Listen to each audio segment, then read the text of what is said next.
All right, let's go to John McAfee now. And, of course, you can find John McAfee on whoismcafee.com. His Twitter is @officialMcAfee. Thank you for joining us, John. Well, you're very welcome. I'm always happy to be on your show.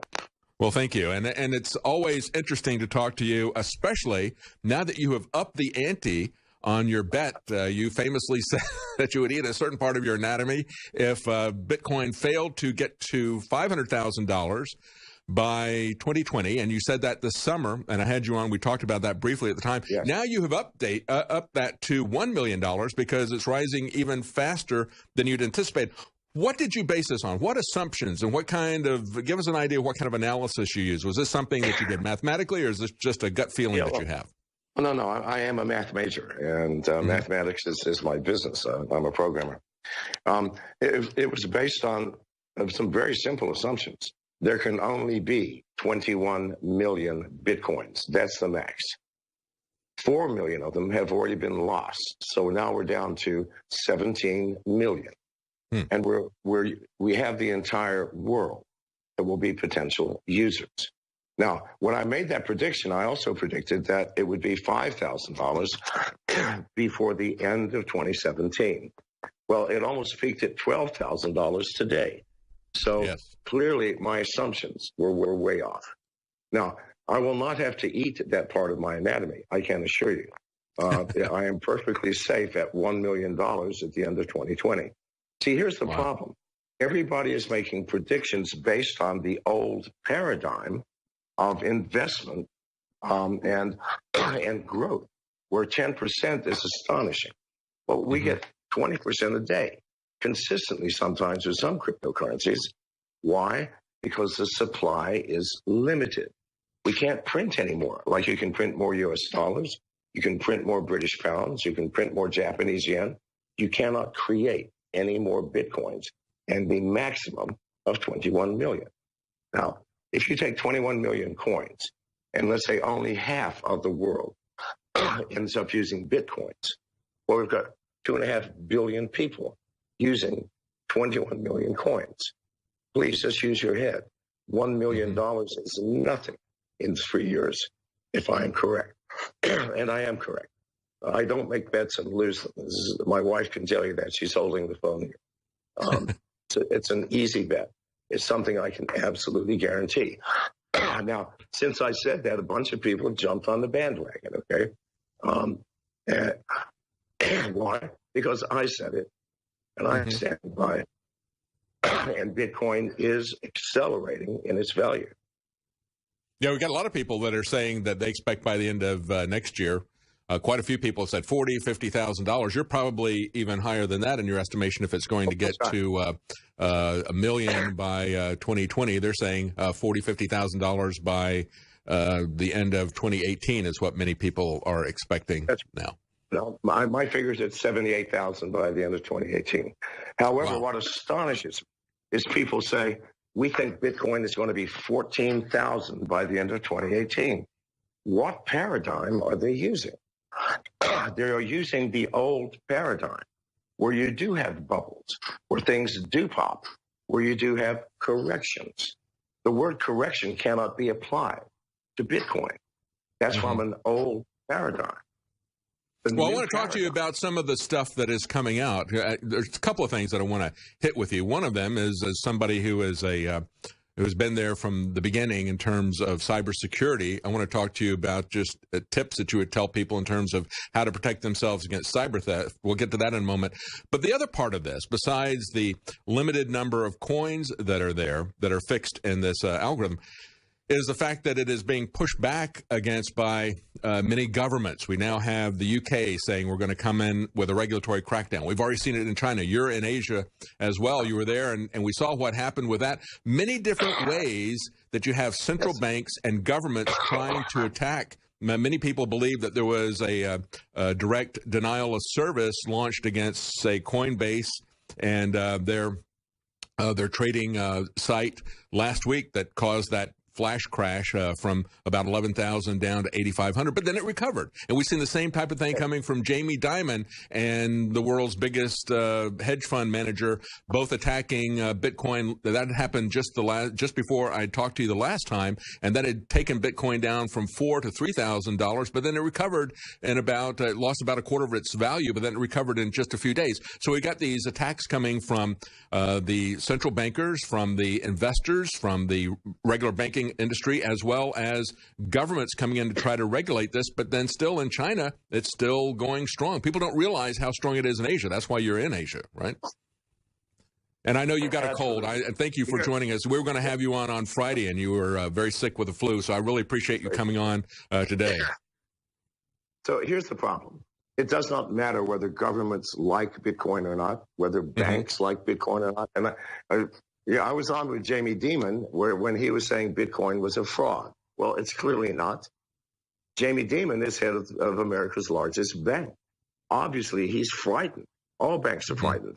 In 5 years' time, we will have no banks because everybody with a Bitcoin wallet will be its own bank. I can do wire transfers or the equivalent. I can do the equivalent of writing checks. Everything that a bank can do, my wallet can do.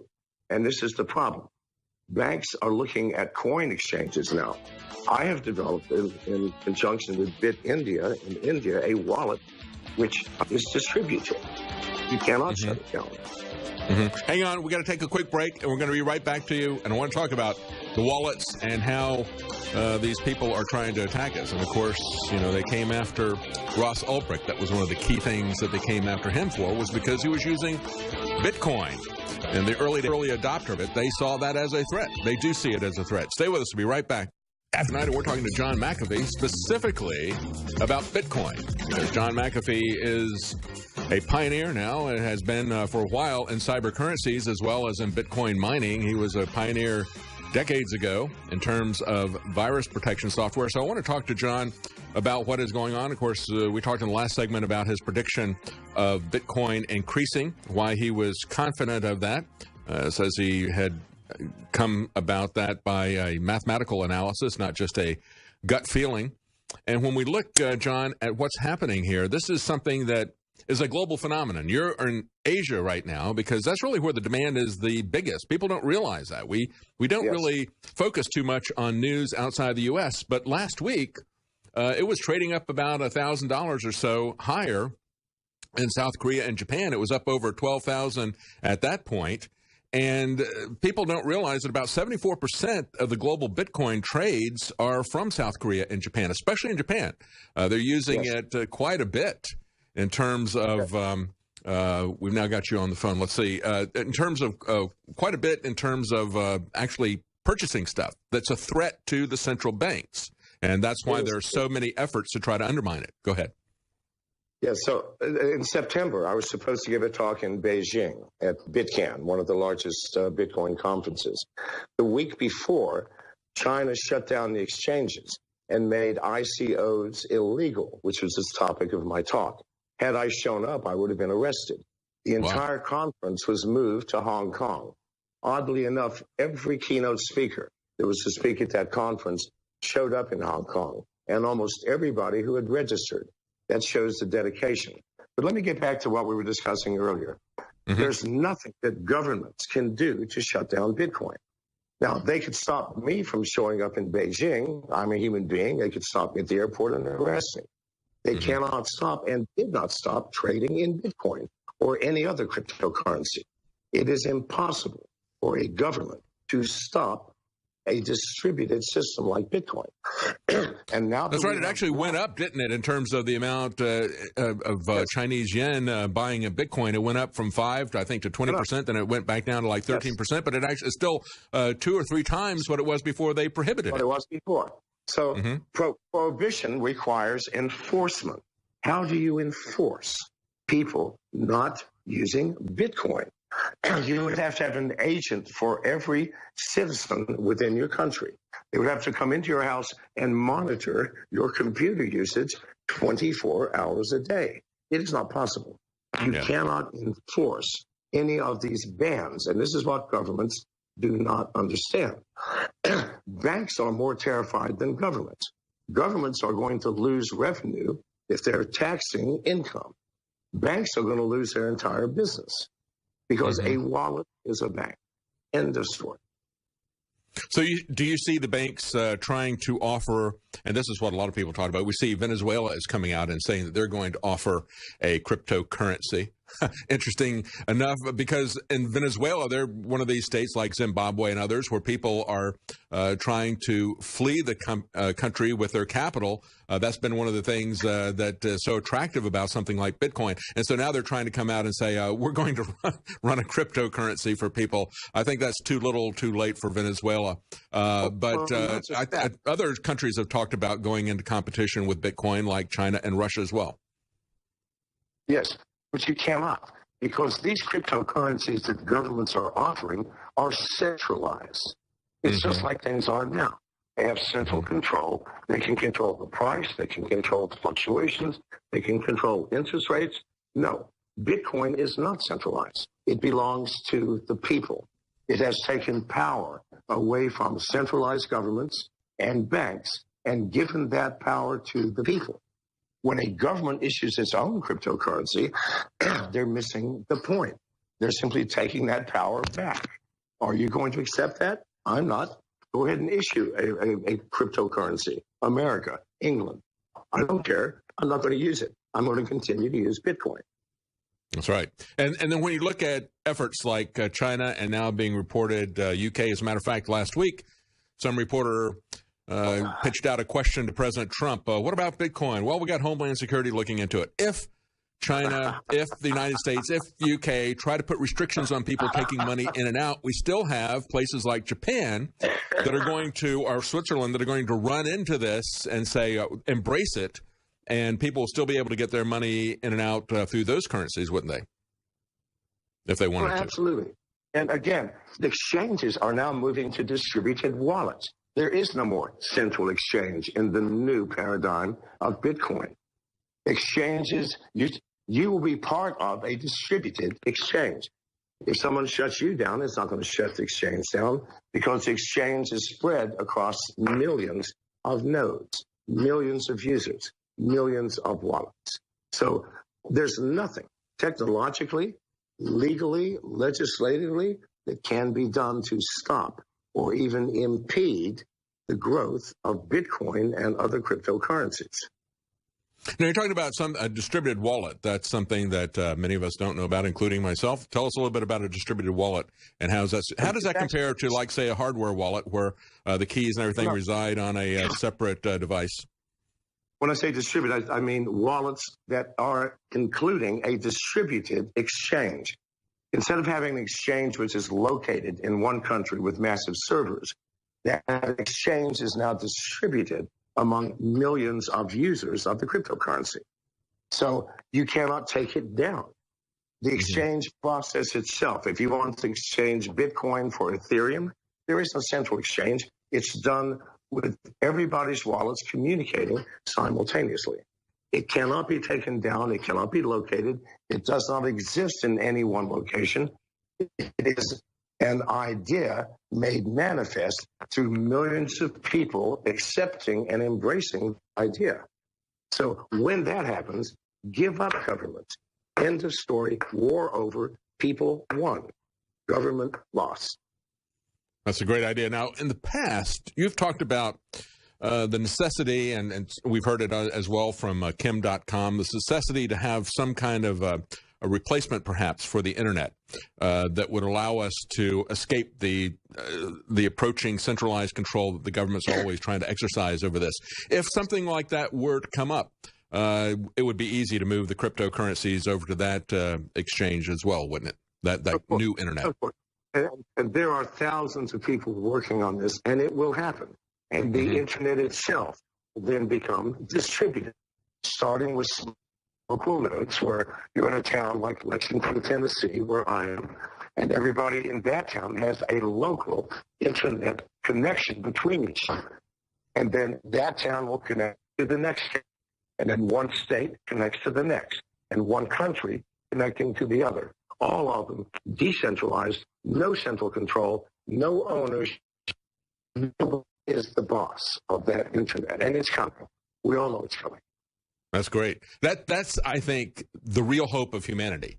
Not that we're ever going to be able to audit the Fed, not that we're ever going to be able to shut down it or central banks, but that we would transcend it with new technology, with new cooperation, as we're doing with Bitcoin, that as the government and as these big multinational corporations like Google and Facebook, these constructs that work with the government, as they start to exercise control, as they start to take away our freedom of speech, our freedom to exchange information with other people, that we have these new constructs that come about that will replace the old DARPA-designed internet that we have, that the government has been working on decades to try to take it down.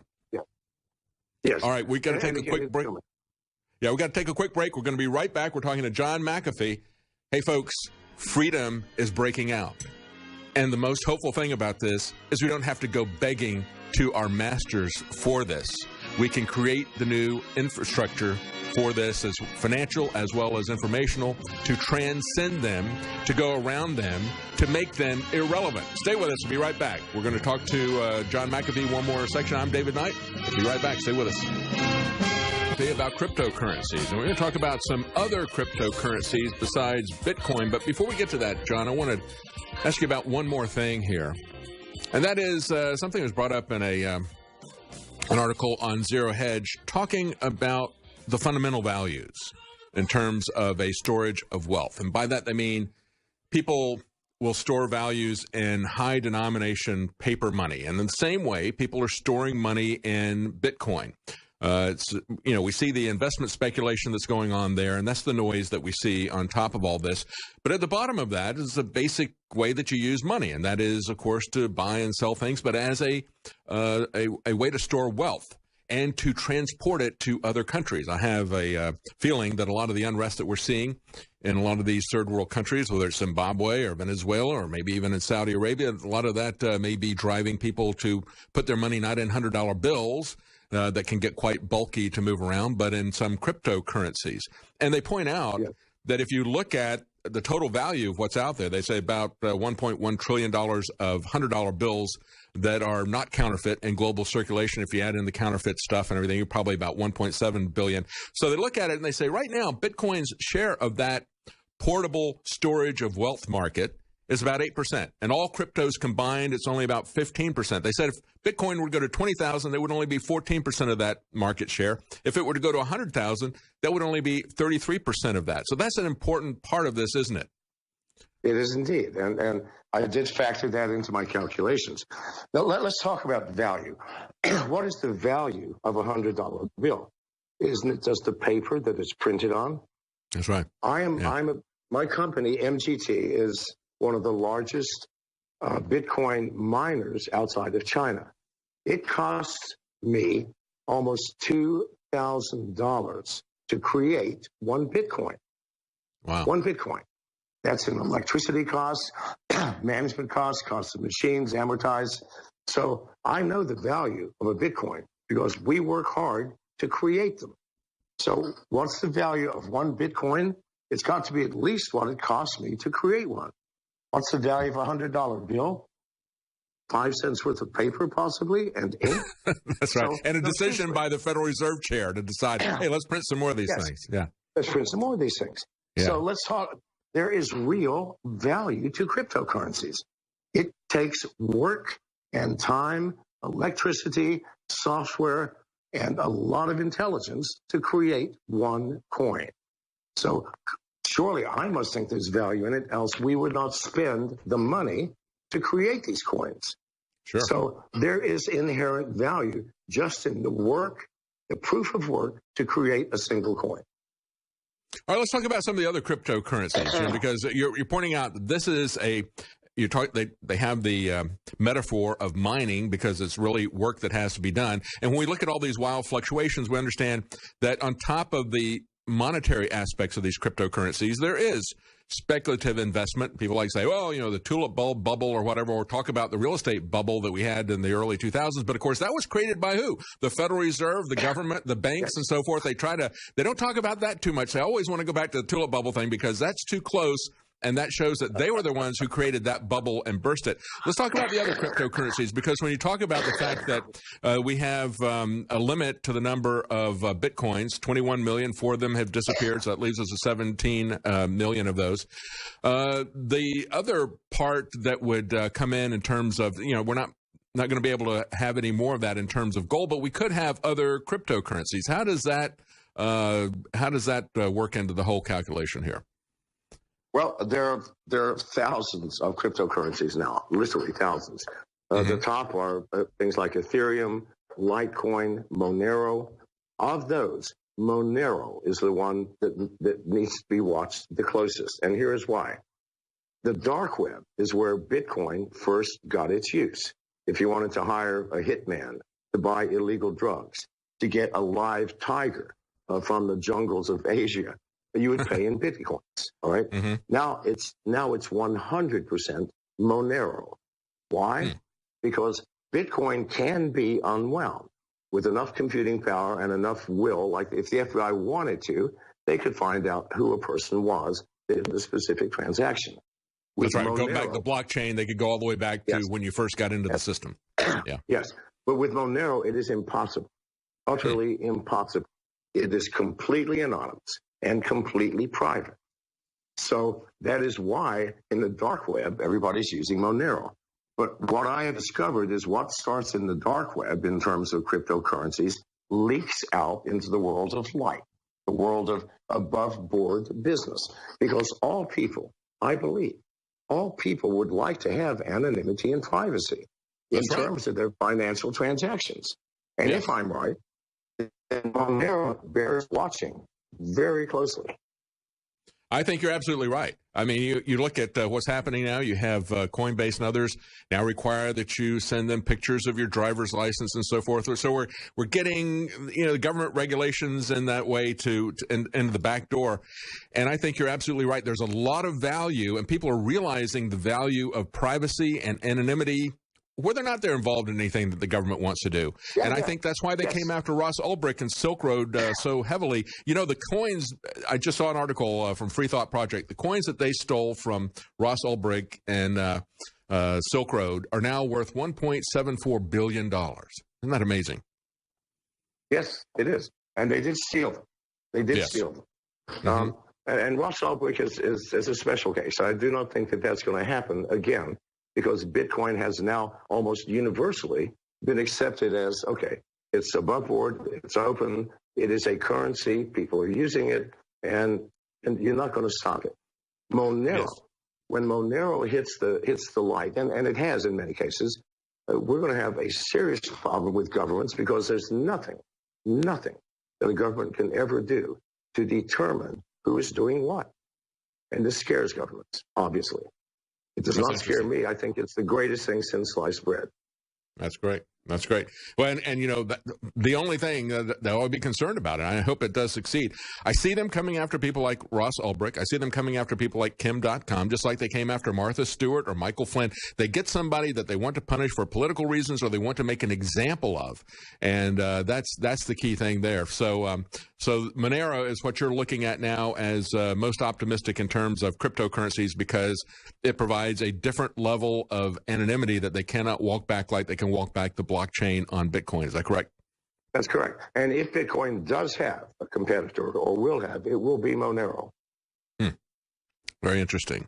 Very interesting. Well, that's valuable information that people can take to the bank. One of the things that they were talking about in this Free Thought Project, and I'm sure you would appreciate this as well, John McAfee, they were saying that when you look at what was happening on the dark web, you look at what was happening on Silk Road, people were able to buy drugs from their living room rather than getting out on the streets. They were going through, it was basically like eliminating all the negative side effects of prohibition, which is what I have a problem with it. I don't support drug use, but prohibition has its own set of of problems in terms of corrupting law enforcement, in terms of crime and criminal gangs that are fighting each other. And what it did is it turned it into a peaceful market of exchange. You still had the drug problem that was still there, but these other activities that were regulated unreasonably, prohibition never works, whether you're trying to prohibit marijuana or beer or something else, it never works. It just creates crime, it creates corruption in government. And so the benefit of that was that it made things more peaceful. And they came after him for creating a website. Your comment on that? Giving life in prison, multiple life sentences. First, I would like to say that it is impossible to regulate what a person chooses to do with their own mind and their own body. It has been proven over and over. If you want to drink alcohol, prohibition is not going to stop you. It's just going to make it go underground and cause problems. If you want to smoke weed, if you want to take any kind of drug, you will do so. Nothing can ever stop it. And we should have learned this. Legislation does not work when it reaches the point of what you want to do with your own body. That's right. Well, I think this has been a very hopeful interview. I think anybody who is of a liberty mindset, a libertarian orientation, who wants to see privacy, who wants to see anonymity, who wants to be able to escape these oppressive control structures that are centralized, and as they're trying to now increase their control over our free speech, our ability to pass information along, all these things, Bitcoin, alternative web structures, that is the wave of the future. And that is, I think, the greatest, most hopeful thing that I see that's developing right now. Absolutely, sir. Absolutely. Well, thank you so much. It's been very interesting talking to you, and thank you for joining us. I know that you're not feeling well, and I really do appreciate you making the extra effort. Whoismcafee.com, and you can find John McAfee on Twitter at @officialMcAfee. Thank you so much for joining us, John McAfee. You're welcome, sir. Thank you.